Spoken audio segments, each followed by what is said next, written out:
యేసుక్రీస్తు ప్రభువారు కొండ ప్రసంగంలో మరి 5వ మాట నేర్చుకోబడుతూ ఉన్నాం. కనికరం గలవారు ధన్యులు, వారు కనికరము పొందుకుందురు. యేసు ప్రభువారు తన భక్తులకు, తన విశ్వాసులకు కనికరం కలిగి ఉండమని యేసు ప్రభువారు చెప్పారు. కనికరము అంటే జాలి, దయ, కనికరం పర్యాయ పదాలు. కనికరం అంటే ఏంటి అంటే ఈ ఏడుస్తే బాధపడాలి. కనుక ఎదురువాళ్ళు దుఃఖపడితే మన దుఃఖంగా, ఎదురువాళ్ళు బాధపడితే మన దుఃఖంగా భావించి కనికరాన్ని, జాలిని, దయని చూపించాలి. కనుక మీ శత్రువులు బాధపడినా సరే కనికరాన్ని చూపించండి. మీరు విసించేవారు బాధపడినా సరే కనికరాన్ని, దయని చూపించండి. అంతేకాదు వాళ్ళ కొరకు ప్రార్థనలు చేయండి అని ప్రభువారు చెప్పి ఉన్నారు.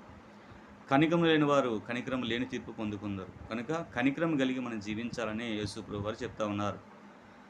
ఆకలి ఉన్న వారికి ఆహారం ఇవ్వాలి, దాహం గల వారికి దాహం ఇవ్వాలి, దిగంబరికి బట్ట ఇవ్వాలి, అలాగే అంగహీనలు కనిపిస్తే అంగహీన